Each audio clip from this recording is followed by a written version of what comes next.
Grave Tone. Welcome to Grave Tone Podcast, where horror comes to life in every form it takes. I'm Megan. I'm Arthur. And it's the final release of the month of May. Yeah. Yeah, it's been a great month. Great month. More of those months, please. Yeah, I don't know if we're going to get any more before the end of the year, but you never know. Certain other releases might crop up. Yeah, there's at things different coming. times. Yeah. There's things coming. Yeah, we'll have to see how it goes. I think it's going to calm down a little bit in June, but hopefully we'll still get a few good ones in there too. Yeah. I mean, there's Ice Cream Man. Yeah, when is that coming out? Soon. Okay. Yeah, it's July, August, Oh, something shoot. like that. Yeah, okay, There's no. Pitfall. Yeah, well, That so also Pitfall has its is- release this week as well in the Yeah. US, which is fantastic. Mm-hmm. If you would like to go back and listen to our episode, we do have both a review episode of the film as well as an interview with the filmmakers where we got to sit down with the writer, director, editor, James Kondelik, and the producer, Wai Sung Chen, and we talked about everything, sort of all of the behind the scenes and everything about the film. So hopefully if you're able to check it out, you can go and listen to those episodes too. And obviously if it's playing in your area, that's awesome. Please check it out. If you have not, we really enjoyed it when we saw it, and here's hoping it gets a larger release sometime soon. 100% agreed. Yeah. So obviously that's not what we're here for today. Today we are here to talk about probably one of the other, I think, largest releases expected for... Super anticipated releases. Yes, very highly anticipated release for not only the month of May of this year, but just the year as a whole, I believe. So obviously we are talking about Backrooms, which has just premiered today because we just got home from the movie theater. Worldwide, sure, or Yes. North America, whatever it Yeah, is. it has just had its wide release, I should say, today. We're back from seeing it, so we're going to do our usual review of it coming in, and probably we've taken some time to do a little bit of research about this because there's a whole lore. So much and a lore. whole bunch of information about... It's actually super interesting. Yeah, about this the whole universe that kind of exists within this whole Backrooms, what, kind of is already its own franchise, sort of. I guess. Kind of. On YouTube it is. Anyway. I mean, yeah, on YouTube, sure. Yeah. So, yeah, for folks who don't know necessarily, this is the entire concept of Backrooms started as like a creepypasta with an image that was posted. Essentially, it was... There was an image posted to 4chan. Yeah, technically the first thing was the image Yes. posted to 4chan, Yes. and then it did like a thing, and then someone took that image and posted some captions under it. Yes. And then that became a whole thing, and then all that spawned creepypasta and then other images, and people were making like 3D stuff and Yeah. Blender and whatever it is to kind of like navigate those backrooms because it spawned a whole backstory stuff.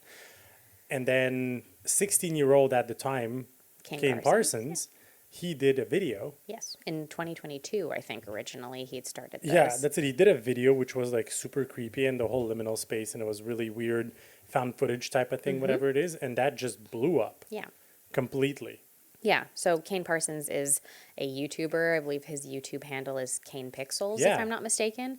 And this is what kind of blew him up, and his videos have tens of millions of views on them because they just gained this really massive cult following because of how cool and interesting they were and how interesting the concept was, which I think is fascinating because he was 16 years old when he started doing this, which is crazy. It's absolutely awesome. There's so much lore. I'm kind of going to try to give a 2-minute understanding of what it is because the movie itself doesn't really explain what it is. It's very surface level. Which makes sense kind of for what it is, yeah, too. there's no way you can explain Well, that. yeah, and we'll talk about it too, the sort of like level of ambiguity that sometimes makes sense in certain films. But the whole technically series, I guess, on YouTube has like 25 million views. There's about 15, 20 episodes. They're not too long. You should definitely check it out. Yeah. And if you're not sure, there's a bunch of kind of like longer lore And videos out there. videos, We've seen some that are like an hour and a half. It's a whole movie in itself. Yeah. To do the whole thing. So anyways, we were talking about Backrooms and essentially,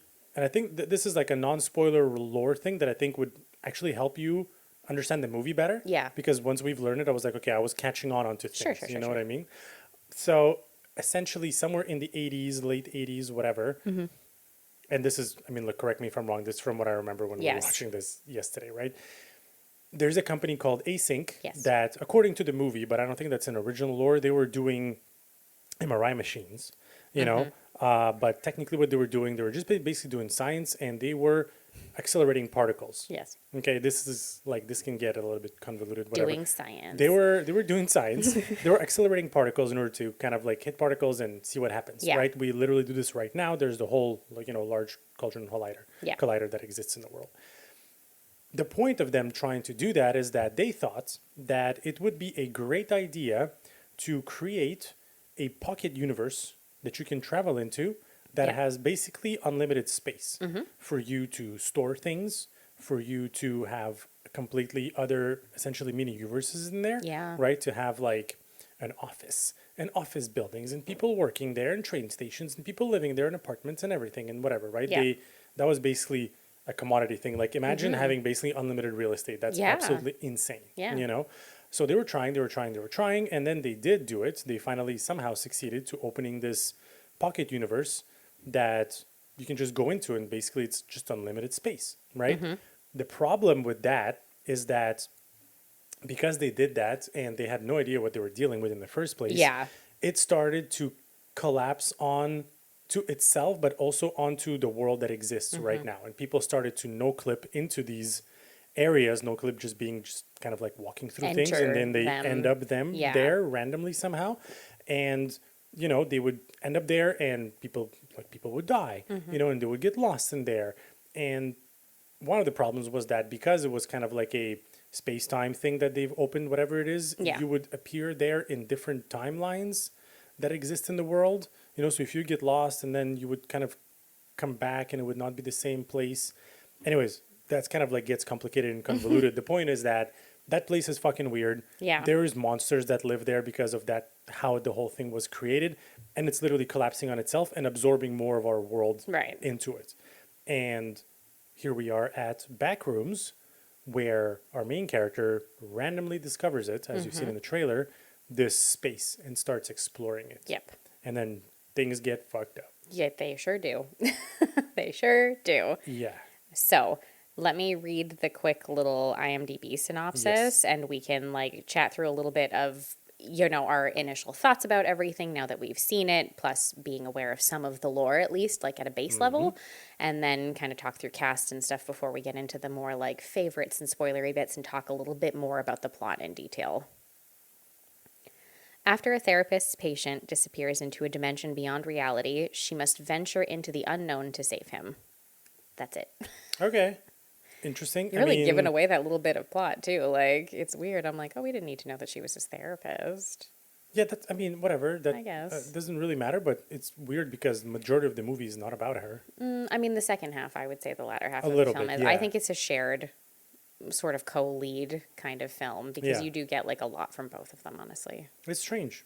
Yeah. But anyways, okay. I think the trailer kind of portrays whatever's going on a little bit better than that. Yeah, I agree. Yeah. It wasn't great.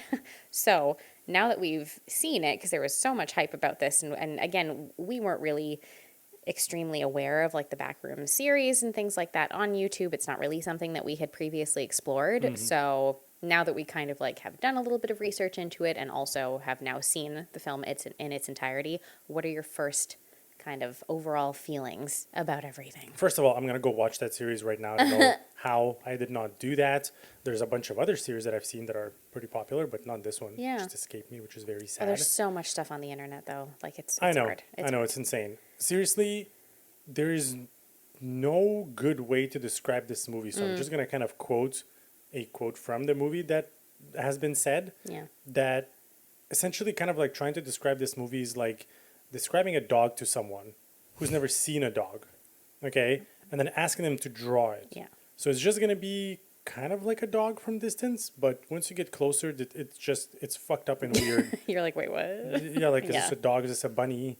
Is this whatever? Seriously, this movie is complete mind bend of insanity, and just like, it's psychological horror. It is a bit of body horror. Yeah. It's not too gory, which is fine and nice. It kind of appeals to more people, I guess, that way.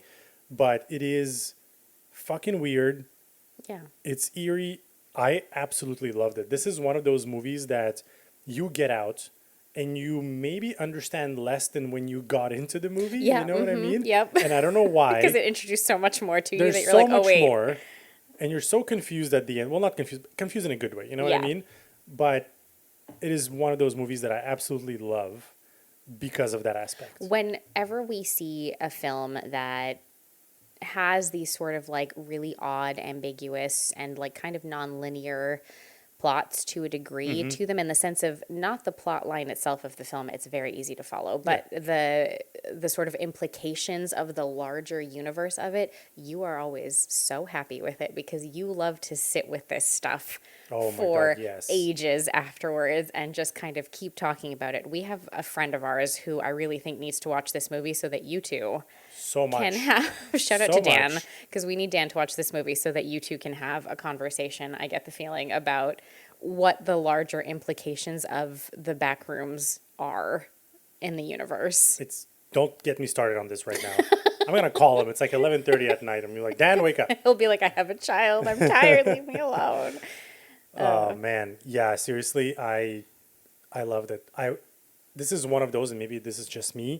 It makes me want to discover more about this as much as I can. Like, I am going to watch that 1 hour and a half lore exploration of this. Oh, I'm not surprised to hear I'm going to that do from it. you at all. Yeah. It's awesome. I'm not surprised to hear that from you. What about you? This was, I think, you know what? I assumed that this would be really interesting to watch. I was correct. But I guess there was a small part of me that was maybe concerned to a degree that it would be so ambiguous and so non-linear that it would maybe lose me a little bit. But it's very intelligently written and composed, and everything really, the flow of it surprisingly works very well. For how confusing it is? Correct. Yes. Yeah, that's it. Like, and you really can follow the sequence of events that's occurring in this particular moment, in this particular space that these characters are existing in within the Backrooms, which was really well done and very intelligently done, I would say. And it's surprisingly something, actually, I guess, that surprised me, not in a bad way. I was actually pleasantly surprised by this, is that it was so heavy on atmosphere, and it really turned a psychological film into like quite a slow burn, which I wasn't expecting it to be necessarily in terms of like the atmosphere and the stylization of it, but it worked so well, and the tone throughout the course of the film was so good and so consistent, and was extremely eerie when it needed to be, and then not, and it did have surprisingly some moments of levity within it, some funny and moments. humor. Yeah, that's it exactly, that were really perfectly interspersed throughout the course of the entire story. And it really just, it leaves so much open to interpretation and imagination, but it gives you so, it just gives you so much to think about after you leave the theater, when you're like, God, what does this look like on a larger scale? What about all these other people who maybe are discovering something similar right now? What's happening to them? What are the other types of backrooms that you can kind of find yourself in, and what do they mean, and what are the things within it that seem to just live there? What are they really? Where do they come from? Anyway, there's a lot to it. They kind of explained it, the entities Sort that of. are there. Anyways, we're going to get into it. I just want to say, can you believe that from everything that she said, that apparently there are some people online, I don't know who it is, I don't know how it started, that said that apparently Kane Parsons was ghost directing it, so he wasn't really directing it. Yes, there was a lot. That's insane. There's some chatter about this happening at the moment. There was something similar, I think, on a smaller scale with Obsession for Curry Barker. Ugh. And now, because Kane Parsons is so young, he's either 20 or 21. I don't even think we have a confirmation of exactly how old he is. Because of this, there are a quotient of the internet that I'm just going to call bitter, honestly, who have made accusations that, he must have basically been ghost directing this. Partially also because when you look, this is produced by A24, but the list of executive producers does contain a myriad of really, really extremely talented. James Wan produced this film. Sean Levy, who has produced like Stranger Things, like massive, massive projects. Osgood Perkins as well also executive produced the film. So these are obviously extremely experienced and talented filmmakers, particularly within this kind of horror space that it exists in. So I think that's probably also part of what's given way to the chatter, which is very stupid. And it just kind of sounds you're jealous, and maybe you should, think about that before you bully a 20-year-old. I don't know. It's so weird. I mean, yes, maybe he had help. Maybe he didn't. Whatever. Yeah. Maybe he had some kind of discussions with the producers, because obviously those are big names, and then But we what also they're doing. know that the videos that he produced for his YouTube channel were also his at a very young age. So he had ideas about this universe. He did have thoughts about it already. And anyways, there's actors from literally the movie who confirmed that no, he didn't ghost direct because they were fucking there. Yeah, they're kindly. on set. Like, why do you start a rumor that's like, oh, no one is gonna know? Nicely, Mark Duplass, I think, had gotten online recently. Yes. And was like, hey, whoever's doing that's being shitty. Don't do that. I was literally there. Yes, he did direct the film. I don't know why we have to justify that, but like, yes, he did direct the film. So anyway. Ridiculous. But I think that this is in that exact vein, just to riff off of that, I think that also given all of these things, this is incredibly impressive for a directorial debut. Holy shit. Wow. Amazing. Wow. Can you imagine putting him and Curry Barker together? Holy fuck. I think everybody would be real freaked out for a really long time. Please. They also met, so like they know each Yeah, I know. We love that. Did everybody saw that picture from Jason Blum, right? Yeah. That means With James H. Nice in the back there. That was a great photo bomb. Anyway. Okay. Where are you sitting on your scale of digs at the moment? How are you feeling about the grave seriously, digs? this is hard because, like you said, this is one of those that I have to sit on a little bit. Yeah. To really kind of like let it assimilate into me. This is at least an 8.5. Okay. Like, at least. I cannot say it is close to Obsession. I think Obsession was a little bit more fucked up. It was also a completely different movie, and it's not like sci-fi horror or whatever. Yeah, I've seen a But couple of it's people also close, trying to make a man. comparison, and I'm like, I think you No. can prefer one over the other, but these are not the same film. No, they're completely different. So Agreed. yeah, seriously, at minimum 8.5. Yeah, I think I'm very much the same. I'm pretty much sitting in the same range. I think I'm probably sitting at about an 8.5. Like I said, even like the tone and the atmosphere of this film were really top tier, like excellent the entire way through. And I guess I just wasn't expecting as much of like a slow burn psychological horror as I got. Right, and I'm right, so right. happy that I did because it was just executed so beautifully. And I love that. Yeah. Yeah. Okay. Very smart. Very good. All right, so we're going to get into a little bit more to do with the plot and kind of the breakdown of things because we don't want to give away too much really here for anyone. Yeah, no, we never do. It's just a little bit more detail on some of the things and because some we of the do things get we want into to mention and talk about that are very good. Yeah, and if you've seen the film and you're sticking around for all of this, we've got some fun stuff because I noticed while we were watching that there were some fun interspersed little horror actors throughout the cast, even in the smaller characters that we don't spend very much time with, but that I clocked and was like, oh shit, look at that. So that'll be fun to talk about too. Yeah, nice. So we're going to get into that. And before that, again, thank you very much for rating the show. It really helps a lot.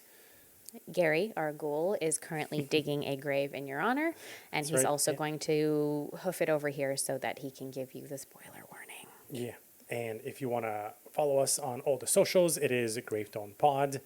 And, also check out the website, gravetonepod.com. Yeah. We have some horror news there. We have a movie picker if you're not sure what to watch with personally curated things. It's great. So anyways, Gary, take it away.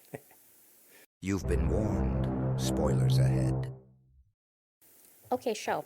Let me talk about this cast a little bit before we kind of get into Yeah. more stuff because this was really fun. So, our leads are Clark and Mary Klein. Clark is played by Chiwetel Ejiofor, who has been in a ton of different stuff. And I said this in the car on the way home.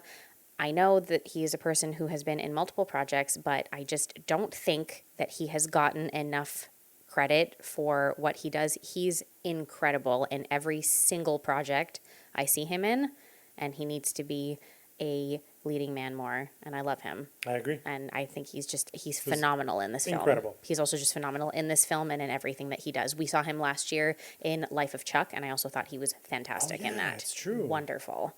Mary Klein is played by Renate Reinsve. I'm so sorry if I'm mispronouncing that. She is a Norwegian actress who I have never seen before. I thought she was great. I've never seen her in anything before this, so Yeah, she was pretty good. Yeah, I she was thought she was actually great. supposed to be originally played by Kristen Milioti. Really? Yep. Oh, she would have been fucking good too. I know. I love her. Yeah, anyway, she's very good too. Yeah. Mark Duplass plays, I think his character was very under wraps for a very long time. He plays the character of Phil, who, again, spoilers, is an employee of Async. who we meet later in the movie. Yeah. Then we have the character of When Bobby. he appeared on the screen, I was like, Beach Fuzz. Oh my I god. almost said it out loud. Yeah, if you haven't watched Creep and Creep 2, go fucking do Oh my that God, too. he's so good They're there. so good. The character of Bobby is played by Finn Bennett, who looked weirdly familiar to me, and I don't know why. Yeah, me too. Was that just me? No. Okay, all right, that's good to know. That I Where was did he like, play? I don't know. A Knight of the Seven Kingdoms. He's one of the Targaryens. Yes, he's the The shitty one. That's it. Okay. There we Thank you go. very much. Placed him. Solved it. Lukita Maxwell plays the character of Kat. Bobby and Kat. Well, Kat is the assistant manager at the furniture store Yeah. that Clark owns. Bobby is her boyfriend, and maybe he works there too, but honestly, I don't think he does. I'm not sure. I don't think so. He's just helping out with something. And then we get into some of the kind of smaller characters to a degree. So, Avon Jogia, I don't remember how to pronounce it. I'm sorry. Is only seen through like POV shots at the beginning. He's a character named Naren Warren, who's also an employee of Async. He's like an actor that I've seen in multiple different projects. He's one of those Disney kids that transferred into other He's stuff. technically one of the ones who got lost in there Correct, because in one of the yeah. episodes, an employee gets lost. He gets separated I from think he's the meant to crew. be one of those characters. That's what I'm saying. yeah. But then, like, there's kind of like a time thing that happens, and he's not on Yeah. the same timeline. Anyways, Yeah, that's for awesome. sure. That's for sure. That's what it was. Oh, definitely.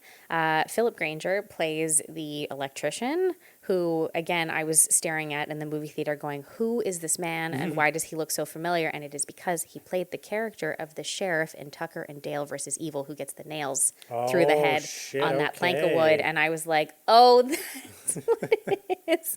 What a great movie. So rewatchable. Oh, God, I love that film. Anyway.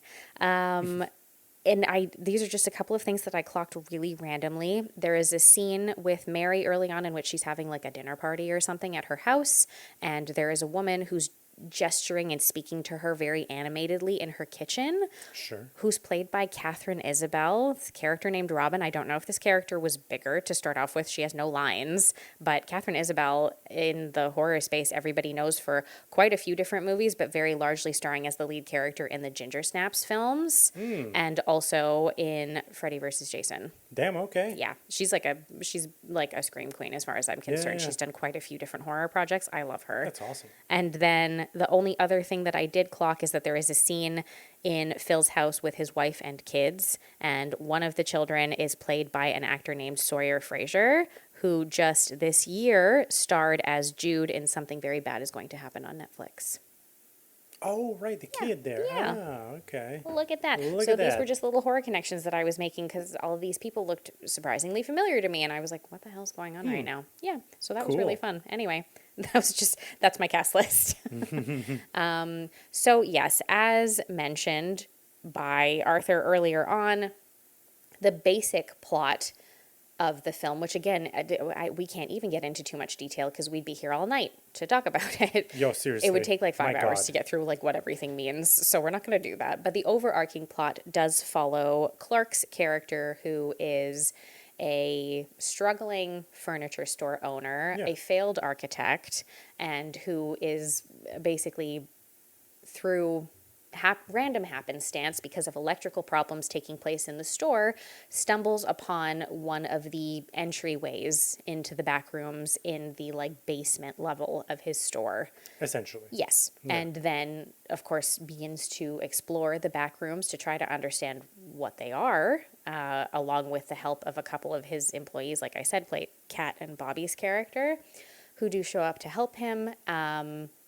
And then eventually his therapist, Mary, becomes entangled in this when he tries to explain to her what he's found, and she kind of assumes he's having some sort of psychotic break and becomes very concerned about him and goes looking for him, and also... Yeah, because he also doesn't show up. Correct. For, I think, several weeks, I can imagine.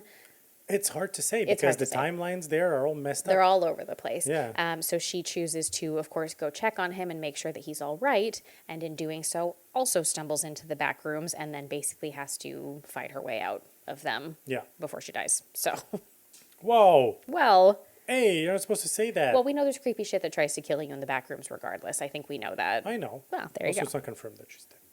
No, I'm saying before she dies is what I'm saying. Like, she has Oh. to get out before something kills her. Okay, fine. Yeah. Okay, so shall we kick off some of our favorites? We shall. Okay, go. Oh, okay, fuck, I started. Stat. Jesus Christ. Could have prepared me a little bit here. Seriously, the first thing, I mean, this is not too crazy to say. Yeah. You know what I mean? It has to go hand in hand with the whole atmosphere that exists in the shorts and everything and Yeah. whatever it is. It's literally the atmosphere of the whole movie. Oh my God. It's That- incredible. It is incredible. It's so effective. It is very well done and very close done to the original YouTube series. You know? Yeah. It was also Because it has the same director. Yes, so of course. You keep that same atmosphere. exactly so like it does maintain the same aesthetic Yes. in the original viral short, Yes. which apparently was created using Blender and After Effects, which is awesome because it's Oh, like okay. super easy programs to use. Well, super easy. I don't want to say super easy, but they're not. You know, you're not like modeling from zero. No, basically. like people can figure out and Yeah, learn you- how to you use can this figure it out. without like Exactly. that much formal training, obviously. Yeah. Yeah. Seriously, the atmosphere is absolutely insane. It's so It good. is so close to the lore that they've done. You can hear the buzz of the lights, It's so eerie. and it's so eerie. You know, That like- fucking carpet is everywhere. It's disgusting. You know when you're watching something and you're seeing like a particular set, and it's not even there are specific scenes where it's pointed out, but even just from the beginning, you're like looking at something and you're like, I feel like it just smells like moldy socks Yep. up in this place. It's disgusting. Mm-hmm, It's got that 70s, 80s, everything's carpeted. Oh, I hate wall-to-wall carpeting. Wall-to-wall carpeting is like my nightmare. Especially pet owners will understand that too. There's no way you want that shit in your house. And it's so horrible.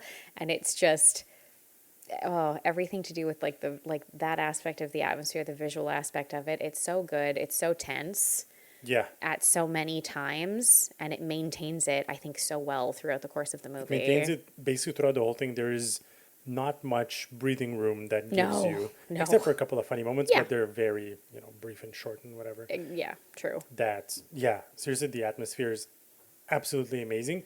And I guess it would make sense that it is because, as you might know or might not know, they built this set.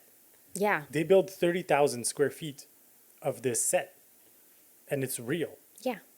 And It's I can only fucked up. I can People only- were getting lost in this. Like, no, seriously, the crew members were Yeah. getting lost in it. It's 30,000 square feet. I mean, I can only imagine too that lends itself so well to like the level of eeriness to an extent, to the performances, to Of all of course. that.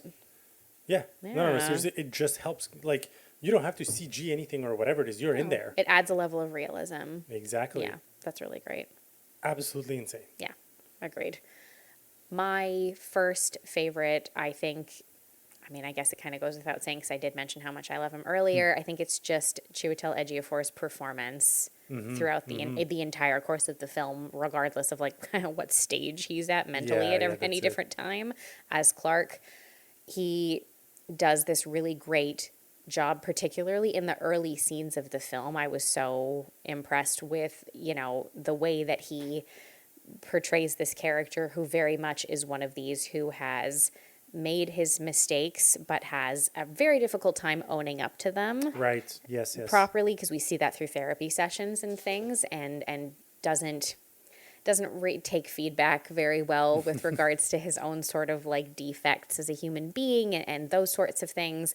It's just we're seeing that a lot this month for whatever reason. We have these male protagonists who have like a lot of like excuses for their behavior or still try to play things off as I'm not that bad of a person, even though like they're kind of a terrible person. Yeah, We saw sure, that sure. with Adam Scott Ohm's character in Hokum, particularly at the beginning of the film.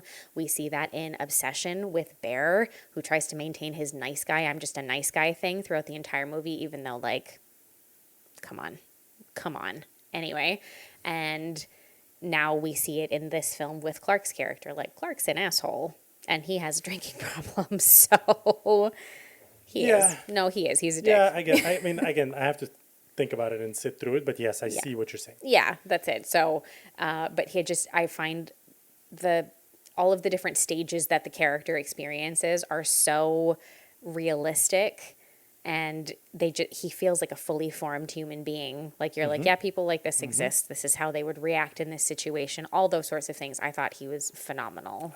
I want to emphasize the second part, I guess, or the second stage Sure, yeah. on him thing. Yes. There is that he technically gets lost in it. I don't think that's a surprise. No, But we see it in the trailer. Yeah, but because the time there happens differently than on the outside, Yeah. we don't know how long it's been. Yeah, for him, And we from don't what know. we are given to understand is that it's been a fucking long time because he's basically insane. Oh, yeah. And that insane Yes. part that yes. he played for those, whatever However that long it segment was. was, Yeah. was just amazing. Yeah. Like I 100% believed him Oh, that yeah. he's been there for not weeks. You wouldn't turn like that, like months. Yeah, I would and think stuff. months makes more sense, yeah.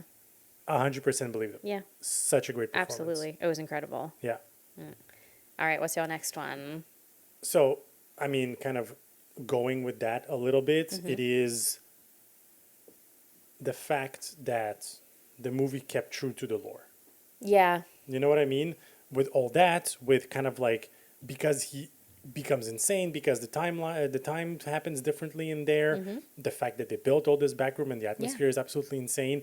They kept true to the lore. There is a bunch of Easter eggs that happened throughout the movie. There's some of them that I caught because I knew about them. Some of them I didn't, but Yeah. I knew by the crowd reaction. People were like, "Oh, Yeah, I'm you sure. know? I'm sure that there were people, in the audience who had like a really good idea and watched all of That's the it. shorts and stuff, and you could kind of feel that. Yeah." And we are gonna watch it, and Yeah. I'm gonna remember those things. And then we'll rewatch Backrooms at a later date, yeah, and we will be able to kind of be like, "Oh, okay, sweet. Yeah, that's where that comes from. That's where this comes from," which is really cool. I love doing that. So that's it. So Yeah. the fact that they kept it really true to lore and actually allowed Kane Parsons to continue in that and Yeah. go into those crazy directions and actually use his imagination and his vision to make this movie happen. Yeah. I think it's absolutely amazing, and it just made it that much more I authentic. think I'm hoping that it just shows too that like the production company themselves were just already so impressed with the lore that existed, right? And they didn't really feel like it needed to be, I guess, tweaked all that much or changed in any kind of drastic way. Well, thank God, because that's Yeah. a smart thing to do. You have already a proven series with a huge following. With a big following, yeah. And everything. Why would you change a working formula? Don't fucking change it. Agreed. Yeah, it's not the best idea. It works. You know what I mean? Like, Obsession was a little bit different. He was just very good, but here, Oh, yeah. the videos exist. Yes. There's technically, half the story already exists, and it's proven 25 million views. Exactly. You know what I mean? It's Yeah. Oh, 100%. so smart on you. Thank you, A24, Well Atomic done, Monster, everybody. and everyone, to Yes, not exactly. fucking it up. Yes. And I think that the fan base will thank you for it as well. So Yeah. I think my next one is maybe a slightly smaller aspect, but boy, did it fit, in my opinion anyway, beautifully throughout the course of the film, was the score.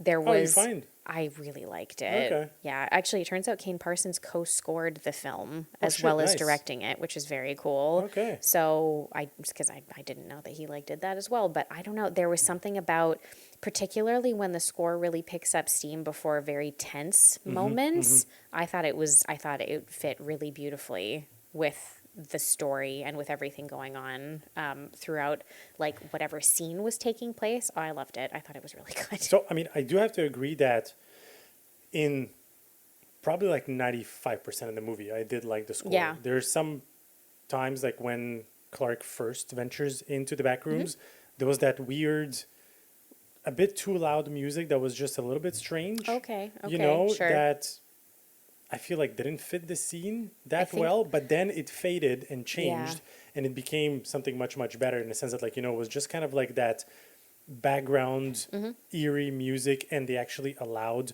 the sound of the back rooms to come through, Yeah. which I thought was a little bit more important than having some kind of Yeah. weird score that plays in the background that really means nothing because it's not even music. It was just kind of weird sounds, Well, I think that almost suited it better for it to not be like melodic. For sure, I agree. necessarily. Yeah. But it was. I guess my commentary is that it was a little bit too forward. It should have been more in the background. No, I don't mind. I didn't mind it. But it was just there. It was just like that 5-10 minutes of him first exploring. Anything past that was perfect. Yeah, there were a particular couple of moments when after Mary goes venturing in where I found I really, really, really liked the score and some of the build that was happening with some of the very weird noises that were being Oh yeah, used. that too. I guess, you know what, if we're not talking specifically about music, but we're talking about the sound design and Yes, yeah. everything as well. Yeah. Yeah, it's I guess because crazy. I guess actually to your point, because this isn't necessarily like a traditional score because it's not necessarily music in the traditional that's sense as it. we know it. Well, Maybe just the sound design of the entire film is kind of my second favorite to a degree. technically speaking, Yes. at least the trailer Uh-huh. uses music called 647, Okay. which is music from a genre stemming out of the Backrooms, which is basically kind of like known as liminal music. Oh. So they probably used that somewhere in Yeah. the movie as well. Yeah, I'm you know? sure. Yeah. I'm sure they did. Okay, cool. Yeah. No, seriously, it was very cool. Yeah. And since we're talking about, I guess, the aesthetic production design type of things, Yeah. I have to say, I don't know, maybe this is fucking random, but the color palette of this movie, Yeah. despite the fact that it's very yellow, Yes. it was very good. But it sticks with you, doesn't it? It sticks with It you does. all the time. Yeah. And it's not just the fact that it's just all yellow backrooms, because that's kind of boring, whatever it is. There are absolutely beautiful shots of like the city, you know, and the sunset and the whatever that they're shooting, whatever, like kind of like long shots, I think they're Yes. called, faraway shots, whatever. And even some other shots of just kind of like people on that are done in different angles and whatnot. It is crazy. Yep. And looks very, very nice. It does. It also kind of like takes away from that yellowness. Yeah. Essentially, yeah. you know what I mean? I get what you're saying. Yeah. When you get those shots of, you know, the background, essentially. But yeah, like just that juxtaposition of colors and everything, very, very good. Yeah, I agree. I think within that, it wasn't just, again, to, I guess, piggyback off of it, it wasn't just even the setting of the backrooms themselves. We knew going in that those were going to be impressive, you know, that the sets had been built, that it was going to look so interesting. We were really going to, like, explore the space, which we did, which was really cool. I also just really liked, I think the entire outside of the backrooms element, the entire rest of the setting, one, in terms of the furniture store specifically, Sure. and two, in terms of like the time setting and how everything felt very deliberate. So the film's set in 1990. Yeah. And boy, does it feel like it's set in 1990. You know what I mean? Like there was just a lot to like that furniture store, the shitty commercials that people have where they're trying to, I mean, you still get some of those from time to time. Don't get me wrong. Like you'll see some of that on like, you know, cable and stuff.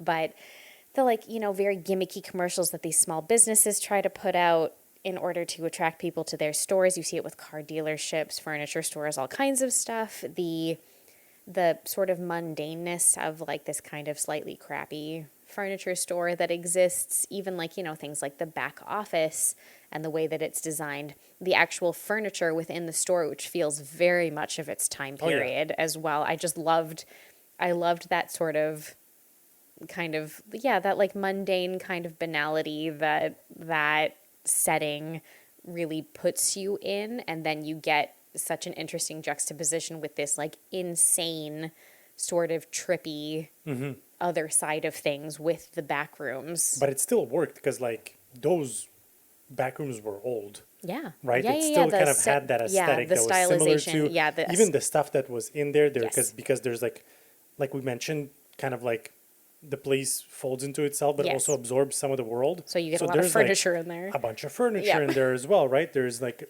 even basically like full on houses that are Yes. in there that are Yeah. also of that style. Yeah. You know, so like, yeah, all that really, really works well together. Agreed, 100%. And it just, even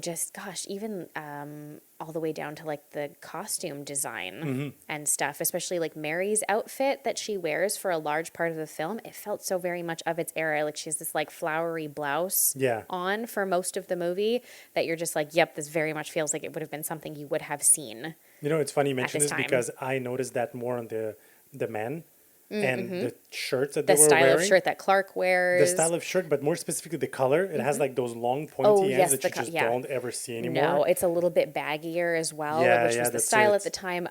Kat and Bobby, I thought, were also super well styled for like college student Okay, aged yeah. people. They had like baggy shorts on. It was very much like of that time period. Yeah. Everybody felt like that's it. They were styled very deliberately to fit within that time period, which I thought was really cool as well. And we lived through that, so we kind of remember a little bit. I mean, okay. But okay, We were part of it. We were but little babies. Oh Don't my age God, us okay, too lad. much more than we already are. But yes, it's true that, you know, it took also like it takes a while within a new decade for things to shift over. Yeah, So yeah, you've of got like course. those 80s elements that kind of exist Yeah. still within this time period. And it takes a while for them to filter out a little bit Yeah. and for there to be like new things in their place. You know what I wish they've done? This is completely unrelated, by the Yeah. way. I wish they showed more of the insanity of the Backrooms, but just a little bit. Maybe something like at the end of the movie. You know what I mean? Because Yeah. they had that shot where she kind of crawls to that little door, Yeah. and then it's just kind of like the inside of a building that is completely hollowed out. Yeah. And it's just, you look down and it's just like kind of like darkness. It was very scary. It was Oh, fucking that creepy. I started getting, so I have a thing. I have a weird fear of unsafe heights. That was very I don't unsafe. think I've ever Oh, talked God. about this on the podcast before, but I have this really weird fear of unsafe heights in which I'm okay to do something like be in a tall building or even on a ride Yeah. to a degree I'm okay with. But if you stick me on like standing on top of a tall table with nothing to hold on to on a ladder, I don't deal very well with it. And so something like there's a particular scene that you're exactly what you're mentioning where Mary is trying to climb up a flight of stairs somewhere and there is no barrier on either side of the stairs. They're quite narrow and it's like things fall down into this black abyss below. And I was like, oh my God, this is my fucking nightmare. I hate this so much. What the hell? Like it was making me so uncomfortable. I was watching some like, fuck, hurry up. It's literally behind you. Go faster up the stairs. No, absolutely. No, this would be me clinging to that Yeah, fucking yeah, staircase that's it. trying to climb up. It felt very realistic. And then she pulls off a door in the ceiling and the door falls and almost knocks her over at the same time. Oh, it was awful. Oh, Yeah. oh, I It was hated crazy. it. Oh, I hated But you it. see what I mean? Like that, I wish we had more of that because Yeah. that was a cool thing that you wouldn't necessarily expect in the Backrooms because the Yeah. Backrooms, most of it, what they showed is that it's literally rooms. Yeah. It's just like spaces that exist. But it is so much more insane because there's full-on houses there. Like technically, based on the lore, there's literally like tall office spaces in basically all whole neighborhoods Yes. that exist because like, you know, it is our world is collapsing into Yes. it and it's like no clipping And it's inside. like trying to copy it, but it copies it off a little bit. Yeah, Yeah. that's it exactly. So like I wish they showed a little bit more of Yeah, that. I Or mean, even I a glimpse of I it. could see this being kind of like an intro to things to a certain extent because honestly, one other thing that I do just want to highlight as an like an aside also is I thought that the scares in the film were very effective. Oh, yeah. The build to them was really cleverly done in the sense that you didn't always see them coming and they were quiet scares, but they were very effective very frequently. There were particularly a couple of moments that I was not expecting certain things and I was like, oh my God, oh, I'm uncomfortable. One in like Mary has a flashback at one point Oh yeah, when, okay. as a child and there's like a bulldozer basically that goes through something. Yes. I was not expecting that. And there's another one later on when she does get into the back rooms when she first finds Clark. Yeah. Oh, Oh, that was fucking creepy, man. I did not like that. I got goosebumps a little bit during that one. I was like, ah. So I guess just overall, this was just such an effective film. I can't believe that this is like a directorial debut. This is so impressive. It's absolutely amazing. Yeah. Yeah, It's super well so done. cool to see this really interesting YouTuber to horror director pipeline that we're seeing in recent years because it just shows that even platforms like YouTube that are allowing creators to play around with the ideas that they have, I think give way to really, really interesting storytelling. Yeah, and it's different and it's original. Yeah. For once. Yes, that's it. You know what? Yeah, that's it. We all spend all of our time complaining that everything is a remake or a sequel of something or a reboot. Prequel, fuck. Exactly. You know, to the degree that we have Scream like making fun of it now and things like that, right? Like all of those things really, I think that like I'm thinking about this month, just this month in general, and I'm like, I didn't see a remake or a requel or a sequel anywhere in here in horror. And none of these movies are bombing. They're doing fucking well. Yeah, that's it. Like none of them are like, oh, this is a piece of shit. Like none of what we've watched this month, I've been like, ew, I hated this. That's it. They're all good in different capacities. Whoever was in that meeting and they were like, yeah, this guy's a YouTuber and he's 20 years old. Give him $1 million. He'll make a movie. Yeah, fuck. Good job. Well done. Random person. Whoever made that decision, good on you. I'm so interested to see, one, if there's like maybe an expansion to a degree of this sort of They can lore do and so universe. many. Yeah. So many. I that hope they comes from don't this. do too many, No, but they no. could at least do another 2. Definitely, yeah. It would be interesting to see if that's what we get from this. And I'm just interested to see in general, does Kane Parsons have any other ideas for anything? Is there maybe something else that he'd like to tackle that maybe this has opened some doors for him? Curry Barker is already working on a movie that is basically, acquired and in production. So yeah, anything correct. but ghosts. Oh my God, I can't wait to see that. It I know. sounds like it's going to be really So fun. this guy, I mean, look, now he has competition. Literally, he has to step up. Right, yep. Get your shit together, my guy, for that Texas Chainsaw Massacre. Figure it out. So yeah, But that's still Curry. No, I'm talking about. Oh, you're talking Kane about Kane Parsons, that he has yeah. to step up now. Who knows? I mean, who knows what he might be offered from I this, know. right? Anything's possible. And maybe he'll just continue to a degree on the original bandwagon too. Who knows, right? What they're going to want to do. So this month has been a fucking blast. I'm so excited to kind of see what the next few months look like and just what the near future looks like for a lot of these filmmakers. Yeah. And what they're working on. Yeah. So, as mentioned, follow us on all of our socials at Gravetone Pod.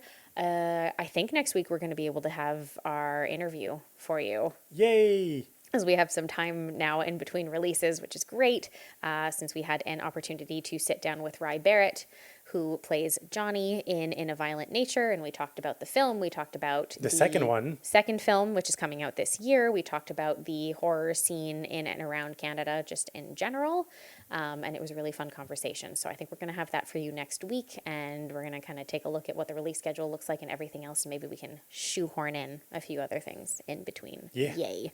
So, in the meantime, guys, stay scared and stay tuned. Ciao, guys.